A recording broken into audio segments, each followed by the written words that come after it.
Sebab itulah kalau kita sembelih ayam, kalau kita sembelih tu kita tak niat kerana Allah Subhanahu wa taala, maka sembelihan kita itu dikira sebagai bangkai. Kita sembelih sama juga ikut cara Islam lah. Terputusnya urat halkum dengan urat marih, 3 tu. Tapi kita sembelih tadi, kita tak niat pun. Sembelih tu sekadar kita nak ambil daging, kita nak makan. Jadi sembelihan itu dikira sebagai bangkai.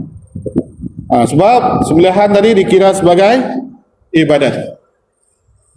Baik, sesuai dengan tuntutan Allah, tuntutan yang diajar oleh Rasulullah sallallahu alaihi wasallam. Banyak hari ini sebenarnya. Kadang-kadang ibadat tu bukan datang daripada Nabi. Datang daripada tok guru, datang daripada orang yang sampaikan kepada kita. Antara lain, hari ini kalau kita tengok, bila jumpa kubur para wali tu, ada dalam kalangan kita, dia minta doa melalui wali. Pergi dekat kubur tu satu hal, tak ada masalah pun kita pergi dekat kubur tu. Kita nak ziarah. Tapi kalau kita dekat kubur tu, kita minta kepada orang yang meninggal tu supaya dia sampaikan doa kita kepada Allah Subhanahu wa taala, itu jadi syirik. Orang dah meninggal, dia tak boleh dah buat apa dah. Tak boleh dah nak sampaikan doa kita kepada Allah Subhanahu wa taala. Dan dalam Al-Quran dah bagi tahu dah, bila kita nak berdoa, direct minta kepada Allah, ud'uni astajib lakum. Doalah kepadaku, nescaya akan aku kabulkan. Tak perlu kita nak cari tiang ke, tak perlu kita nak cari kubur, tak perlu. Jadi itu adalah cara yang dianjurkan oleh Nabi sallallahu alaihi wasallam. Nabi kata waktu yang paling hampir hambanya dengan pencipta, aqrabu ma yakuna al-abdu min rabbih wa huwa sajid, iaitu waktu yang paling hampir hamba dengan penciptanya adalah ketika kita sujud. Fa'aksirud doa, maka perbanyakkanlah kita ni berdoa. Jadi itu adalah ajaran Nabi. Sebab tu saya kata tadi, bila kita fikir ada setengah benda yang Nabi ajar tu, memang kita kata kalau kita tak ikutlah. Sebagai contoh, ada zikir. Zikir hari ni dah banyak, tapi kebanyakan dia bukan cara yang Nabi ajar. Antara yang paling mudah, sebut Sayyidina Muhammad, selawat dan juga syahadah. Nabi ajar dalam kita tahiyat akhir tu, kalau kita ikut cara Nabi, tak ada pun Sayyidina. Dia terus Allahumma salli ala Muhammad wa ala ali Muhammad. Tapi setengah ulama kata kita tambah Sayyidina ini sebab kita nak angkat, sebab Nabi ni mulia, maka kita tambah Sayyidina. Tapi cara Nabi ajar kita Muhammad saja. Ini antara dia lah. Kadang-kadang benda yang baik ni, walaupun kita kata macam tu tadi, dia tak ikut cara Nabi. Begitu juga dengan selawat syifa.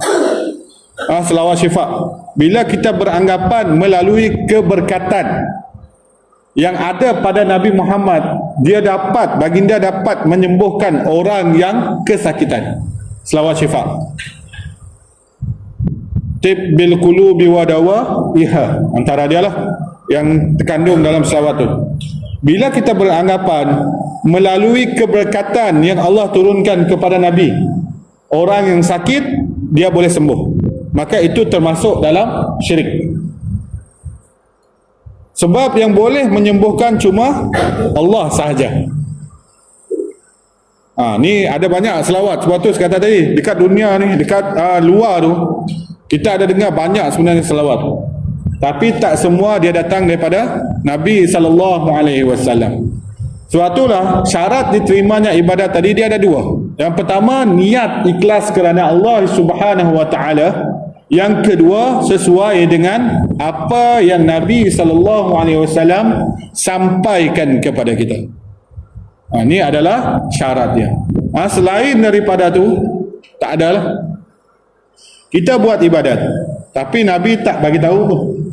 Antara lain bila mana berlakunya bulan Safar.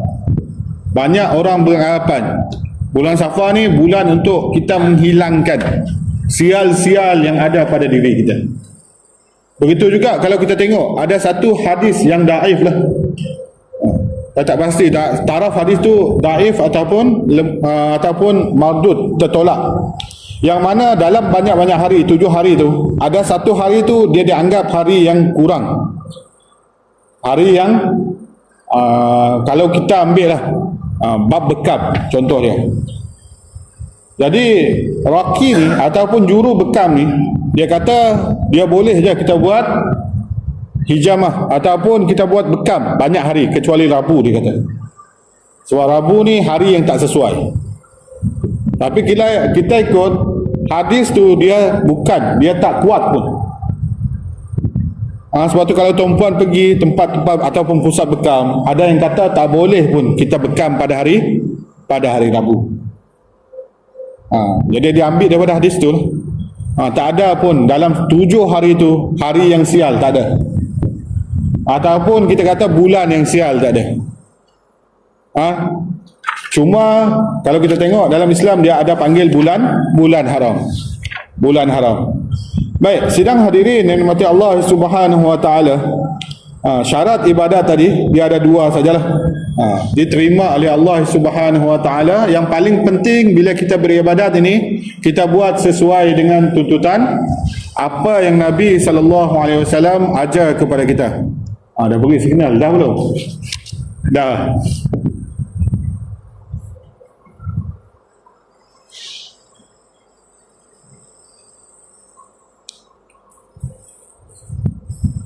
Baik, dalam solat tuan-tuan, sebagaimana yang saya sebut, solat ni yang paling utama lah. Sebab bila kita dimasukkan dalam kubur pun, benda yang antara yang awal ditanya adalah berkaitan dengan solat juga. Saya bukan nak kata saya ni bagus. Semua dalam kalangan kita ni, yang membezakan kita adalah keimanan. Dan dalam kalangan kita ni, bukan nak tengok title kita, pangkat kita, bukan. Saya ke depan ni bukan nak kata saya ni paling bagus, paling banyak solat sunat, paling banyak puasa, bukan. Sebab ibadat ni sebaik-baik dia adalah tersembunyi sebagaimana yang saya sebut tadi lah. Tak perlu kita hebah-hebahkan. Baik, kita bagi laluan untuk azan.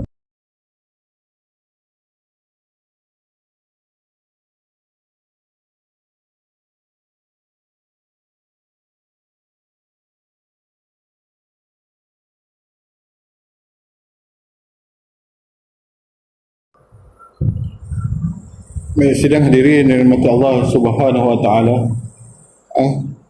Jadi saya nak tutup